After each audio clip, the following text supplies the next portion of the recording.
everyone, it's Simon here and I'm back again with another video, currently in Morillon in the Grand Massif, part of France's 4th largest ski area.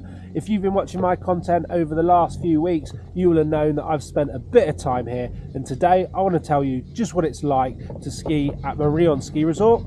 So here comes the review.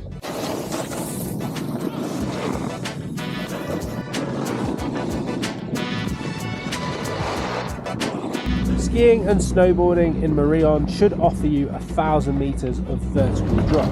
However, this last couple of weeks it hasn't been possible to ride back down to the gondola base station at 700 meters. Instead, the snow line has stayed steadily fixed around the 1,100 meters mark.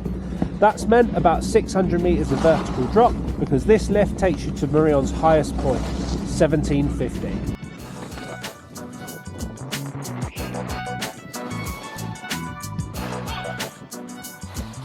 One thing that definitely needs to be mentioned is the amount of times this week where I've been somewhere in the Grand Massif and I've overheard people saying that the pistes in Morillon are amongst their favourites. Honestly, it has been multiple times.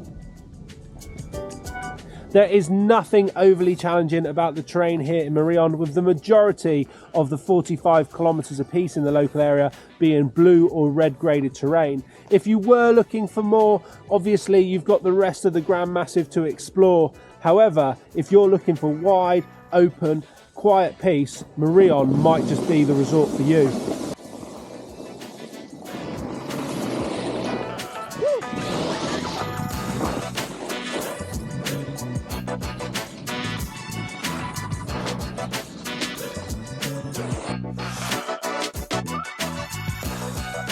In terms of infrastructure, Morillon's could do with a little updating.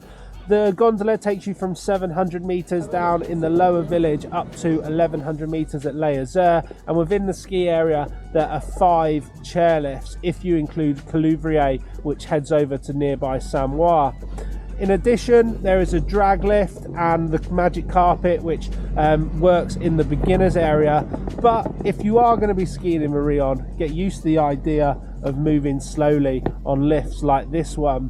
The Siron chair is a bit quicker, a really fast 6-person chair, but besides from that, sit back, enjoy the ride and look at the beautiful scenery.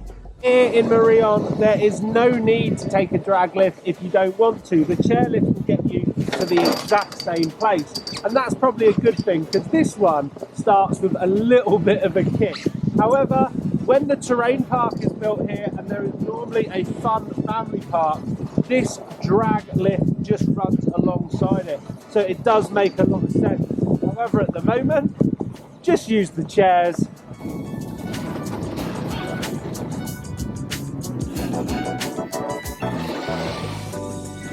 It's this piste here, Les Chalets, that normally has the fun run or the terrain park. However, at the moment, I'm actually really happy it doesn't, because this has been one of my favourite blue runs in Morillon.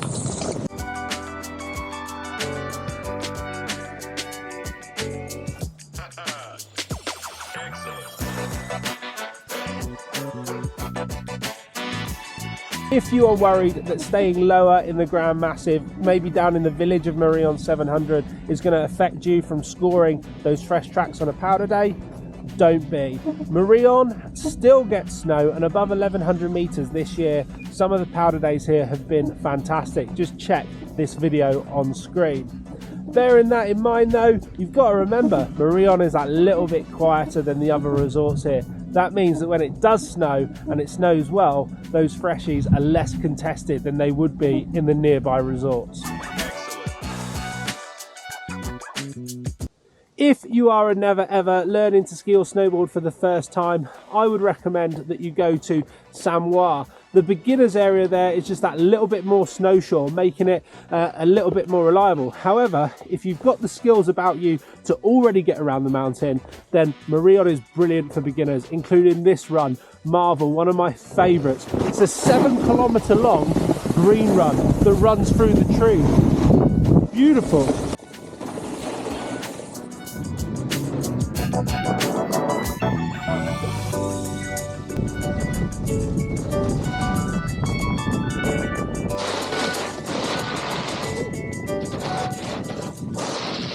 In terms of red runs here in Morillon, the aptly named Stad is brilliant when it hasn't been stolen for race kids.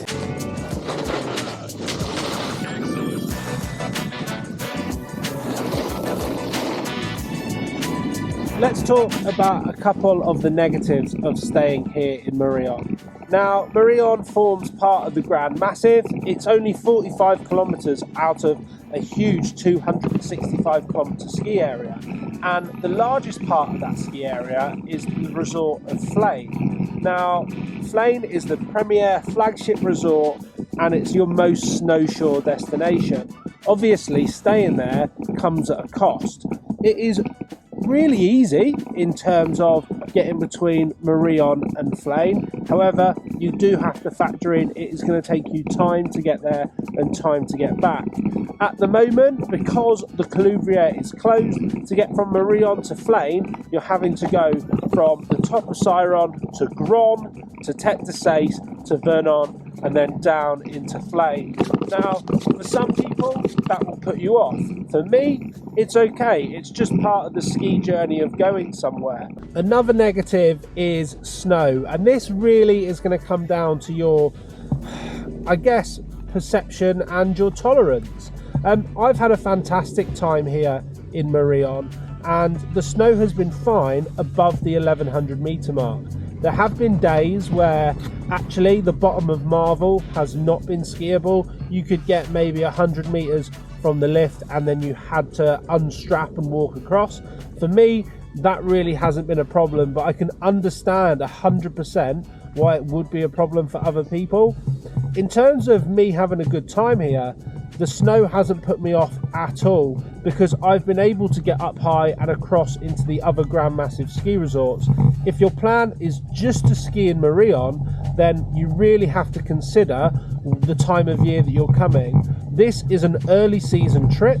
You'd be better placed organising your trip for February when the snow is going to be a little bit more substantial. Okay, so that is my thoughts on Morillon as a ski resort, and I would love to hear from you. So if you've been to Morillon, are planning to come to Morillon, or just have any thoughts on what I've mentioned in this video today, drop them down below in the comments.